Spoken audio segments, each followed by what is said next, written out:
selamat sore. Nama saya Rosita. Nomor induk mahasiswa 2202010180, kelas MJ 203, program pendidikan manajemen S1, mata kuliah Estetika Humanis, dosen dengan Ibu Nur Hasanah. Kali ini saya akan menjelaskan tentang emotional intelligence.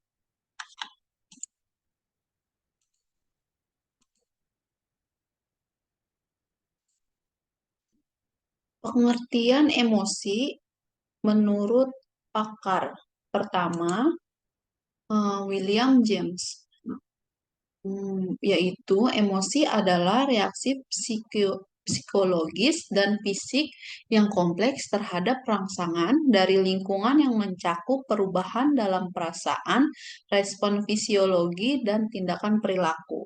Yang kedua, menurut Karl Lenz, emosi adalah hasil dari respon fisiologis terhadap situasi atau peristiwa, dan perasaan emosi timbul setelah reaksi fisik. Yang ketiga, menurut Walter Cannon, masih sama seperti Karl Lenz, yaitu emosi adalah hasil dari respon fisiologis terhadap situasi atau peristiwa, dan perasaan emosi timbul setelah reaksi fisik. Yang keempat, menurut Paul Ekman, emosi adalah reaksi otomatis terhadap peristiwa yang mengarah pada ekspresi wajah universal dan berhubungan dengan pengalaman subjek tertentu. Yang kelima, Richard Lazarus, emosi adalah hasil dari penilaian atau penafsiran individu terhadap situasi tertentu, di mana pentingnya situasi tersebut dinilai berdasarkan tujuan dan nilai-nilai individu. Yang terakhir, menurut Daniel Goleman, yaitu emosi adalah keterampilan emosional yang mencakup kesadaran diri, pengaturan emosi, motivasi diri, empati, dan mempengaruhi hubungan antara individu. Pengertian kecerdasan emosional menurut Daniel Goleman, yang pertama, kemampuan seseorang mengatur kehidupan emosi dengan intelijensi. Yang kedua, menjaga keselarasan emosi dan pengungkapannya melalui keterampilan, kesadaran diri, pengendalian diri, motivasi diri, empati, dan keterampilan sosial.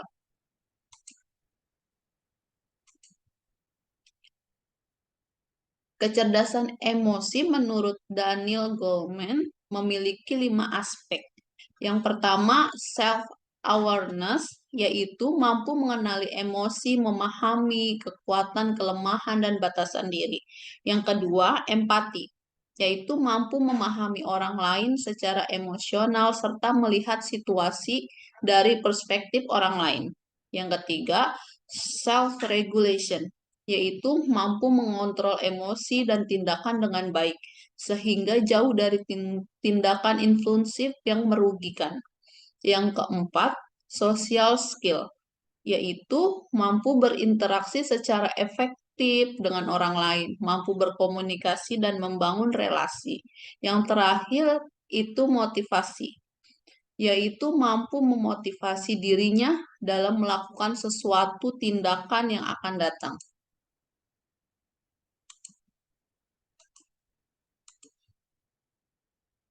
Ciri-ciri kecerdasan emosi. Yang pertama, kecerdasan emosi rendah, yaitu bertindak mengikuti perasaan tanpa memikirkan akibatnya. Pemarah, bertindak agresif, tidak sabaran, memiliki tujuan hidup dan cita-cita yang tidak jelas, mudah putus asa, kurang peka terhadap perasaan diri sendiri, kurang peka terhadap perasaan orang lain, tidak dapat mengendalikan perasaan dan mood yang negatif, mudah terpengaruh oleh perasaan negatif, memiliki konsep diri yang negatif, tidak mampu menjalani persahabatan yang baik dengan orang lain, tidak mampu berkomunikasi dengan baik, dan menyelesaikan konflik sosial dengan kekerasan.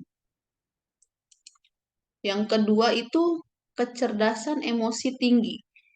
Ciri-cirinya itu mampu mengendalikan perasaan marah, tidak agresif, memiliki kesabaran, memikirkan akibatnya sebelum bertindak, berusaha dan mempunyai daya tahan untuk mencapai tujuan hidupnya, menyadari perasaan diri sendiri dan orang lain, dapat berempati pada orang lain, dapat mengendalikan mood atau perasaan negatif, memiliki konsep diri yang positif, mudah menjalani persahabatan dengan orang lain, mahir dalam berkomunikasi, dan dapat menyelesaikan konflik sosial dengan cara damai. Eh, Kecerdasan emosi rendah itu lebih ke arah negatif ya. Kalau kecerdasan emosi tinggi lebih ke arah positif.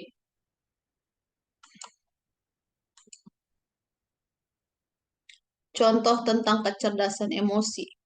Contoh kecerdasan emosi yang pertama itu menghadapi kritik dengan bijaksana. Seseorang yang berkecerdasan emosi tinggi mampu menerima kritik dengan terbuka dan bijaksana. Dia bisa mengendalikan emosinya dan belajar dari kritikan rekan kerja. Yang kedua, eh, membantu teman yang sedang berduka.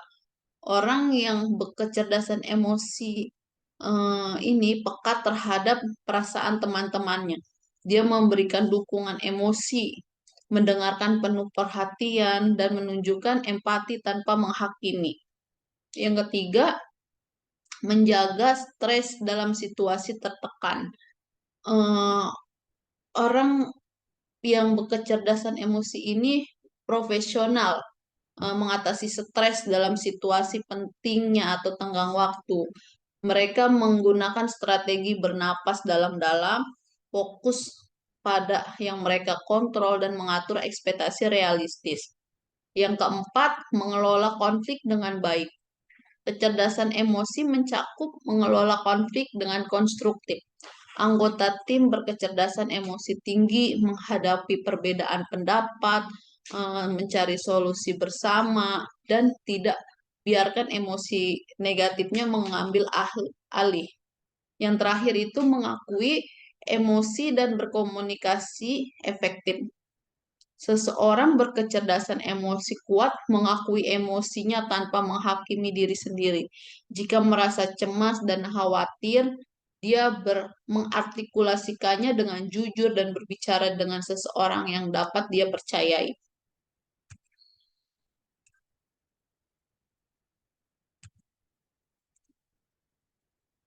Tahukah Anda, eh, kecerdasan emosional menyumbang 80% dari faktor penentu kesuksesan seseorang, sedangkan 20%-nya dipengaruhi oleh kecerdasan intelektual.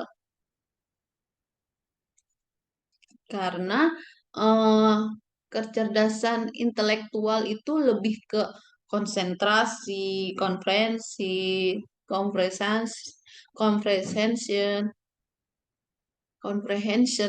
analytical skill, multi talent, memori, daya ingat, fokus. Sedangkan kalau kecerdasan emosi itu self awareness, self regulation, motivasi, empati, social skill, perseverance.